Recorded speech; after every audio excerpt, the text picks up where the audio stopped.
So it's all coming together. Yes, finally. For me, I think I feel like I have returned to the international arena or the international world from Hong Kong. But of course, having the studio really provides a platform for me, or psychologically something to hold on to spend my time, and also knowing is some kind of like sanctuary that I can return. I think everybody needs some kind of man's cave or a secret hidden hideout. It's very human nature. I have been hectic and worrying a month and a half because I have two 40-feet cargoes coming into this place. And before it was a big mess because all this stuff have to roll in, and I have to pre-arrange the storage rack system. So everything was in transit for a while. A lot of the stuff were still unboxed, and because I have a bunch of friends visiting me, so I forced myself to use that opportunity to kind of curate what should be put out here in the gallery space and what should be put back there in the storage. This one is my Wandering Home 2 project. It's a mobile house paying tribute to the 1960s wooden cottage culture of Hong Kong. And it's a 4 feet by 3 feet wooden house on a tricycle platform.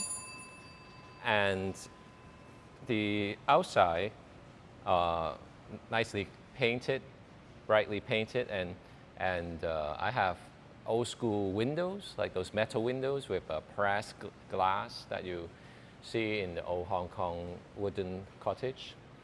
And so it's a kind of like a tribute of vernacular architecture.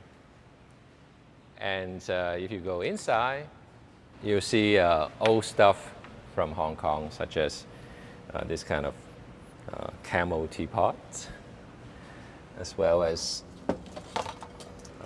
this kind of plastic stuff. You see this stuff in Taiwan as well, you know, fly catcher when you have no business. And of course, these nylon folding beds, which I can sleep. So this kind of minimum dwelling explore history also on the idea of nomad, or you can look at it luxuriously like a personal camping vehicle, but also it can deal with homelessness as well. If you look around in Taiwan, I have actually seen a lot of these type of people in Taiwan. They are kind of urban nomads, riding their scooters, picking up stuff, cardboards and whatnot. A work like this is not only limited to Hong Kong, although in the beginning I created it for Hong Kong. But this functionality, urban nomad types of nostalgic work also be applied to the land of Taiwan as well. This work is called Sleepwalker, and it was exhibited in Kaohsiung's Museum of Arts before. Basically, it's a double-decker bed. When I was a child, I grew up in this kind of furniture because of the limited space. And I used to sleep on the top, and my relatives sleep on the bottom. But right now it's converted into a bike. It's really about questioning our being in terms of every day. We start our work from the bed, and every night we return to the bed and close our eyes and venture into the subconsciousness by dreaming.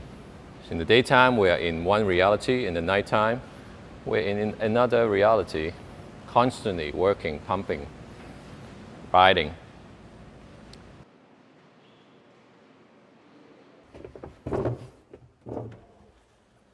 This piece is called Celestial Fortune Telling. In Chinese is 山神仙, which translates to living deities. And in this work, I portray myself as a blind person.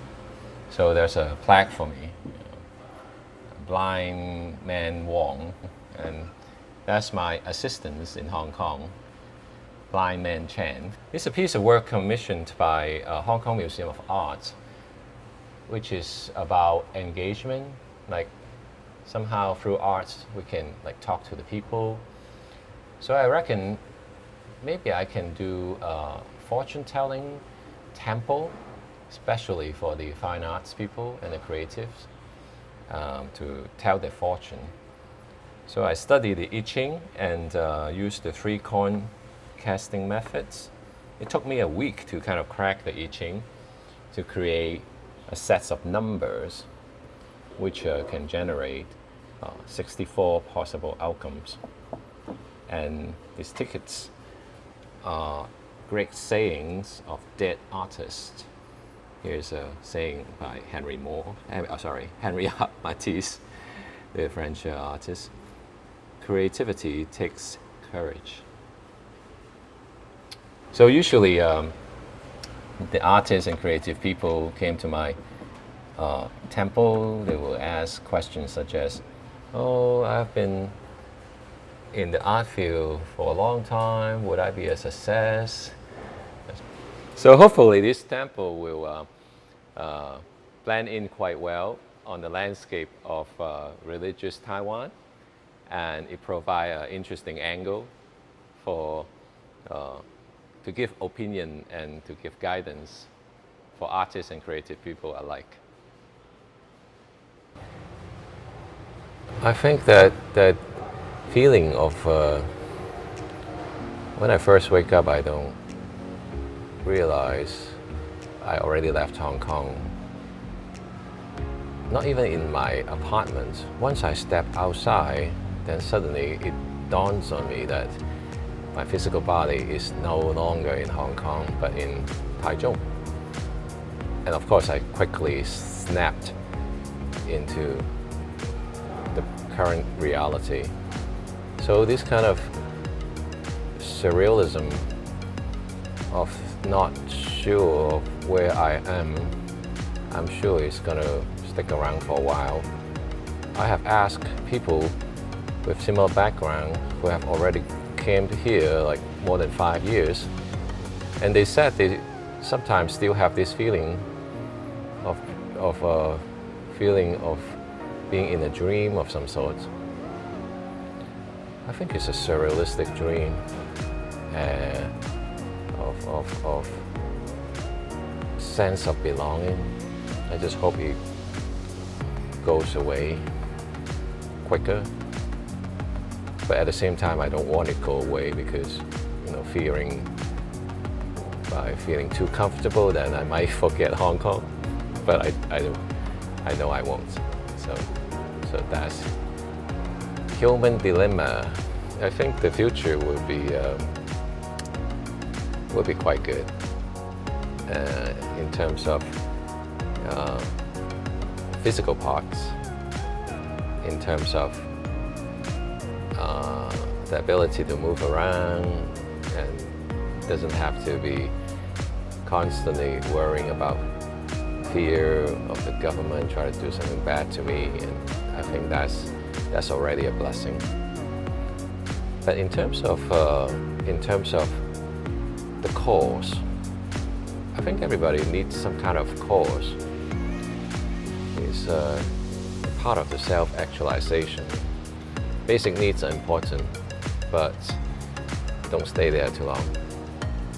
And for me, I think the cause will be, about working on telling the story of Hong Kong, advocating for awareness of Hong Kong, and that's a great cause. And that will be my life's work, I think. So I think what happens to you, you cannot really control, but you can control how to think about what happens to you. A philosopher once said there's no freedom in the world, really. The only freedom is to choose what to think about what happened. So try to think positively. That's something we can control.